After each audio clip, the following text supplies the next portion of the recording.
Your students just took a state test. In a few weeks, you'll get a report that says one kid is in the 74th percentile and another is in the 32nd. And you're supposed to do something useful with that. But here's the problem. Percentiles don't measure growth, they measure rank. They tell a kid where they stand compared to other kids, not where they stand compared to where they were last month. And that distinction changes everything about how your students see themselves. I'm Ben, and on the teacher's bookshelf, we take one powerful book and apply it to decisions teachers actually face. Today the book is Carol Dweck's Mindset, and the decision is, how do you measure and communicate student progress?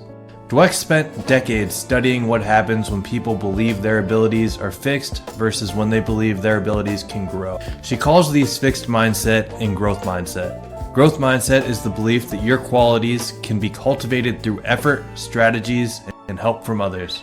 Fixed mindset is the opposite. Every situation becomes an evaluation. Will I look smart or will I look dumb? Here's what makes this so urgent in your classroom. Dweck ran a study where one group of students was praised for intelligence after solving problems. You must be really smart. The other group was praised for process. You must have worked really hard on those strategies. What happened next is wild. The kids praised for intelligence started avoiding harder problems. They didn't want to risk looking less smart.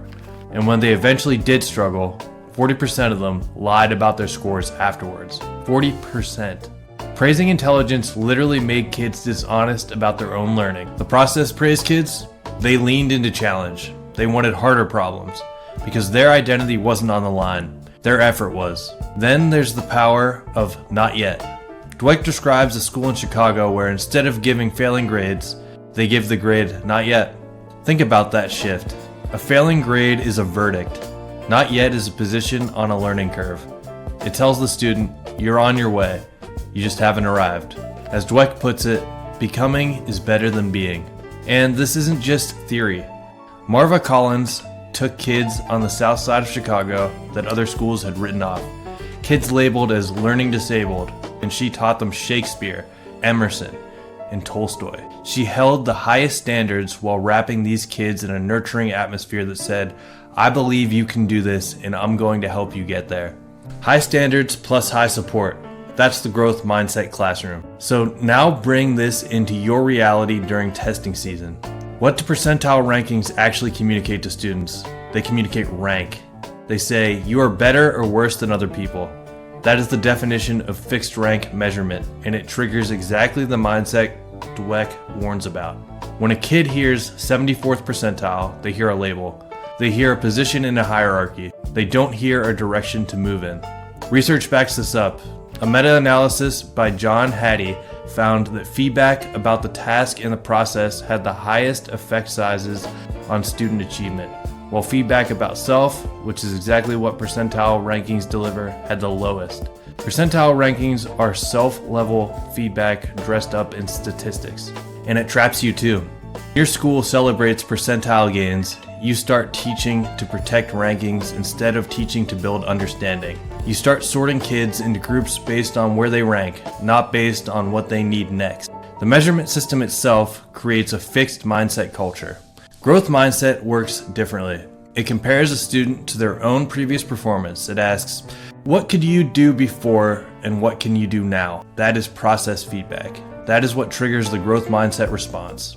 When a kid sees that they went from 62 to 68 on a specific standard, that number tells a story about effort and strategy. It gives them something to build on. So here's your Monday morning action. This week, make a personal best tracker. It's dead simple. A 2-column card for each student. One column says last time, the other says this time. After assessment, quiz, check, whatever, you update it. You replace you scored in the 74th percentile with you improved by 3 points on this standard. You replace rank with trajectory. You give students a record of their growth they can hold in their hands. Put it on their desk. Let them see it before every assessment. Let them fill in the this time column themselves.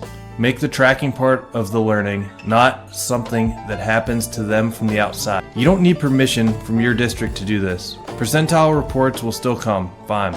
But in your classroom, the story you tell students about their own ability starts with where they were and points towards where they're going. Let me know in the comments, what's one metric you wish your school would stop using to measure student progress? I want to hear from the teachers who are living this right now. Keep building mastery. If you'd like a pre-made personal best tracker, we got it on our website, so just head on over to ta.ai/teachersbookshelfresources or check in our description here and we'll link you right to that page. Thanks so much. Have a great day.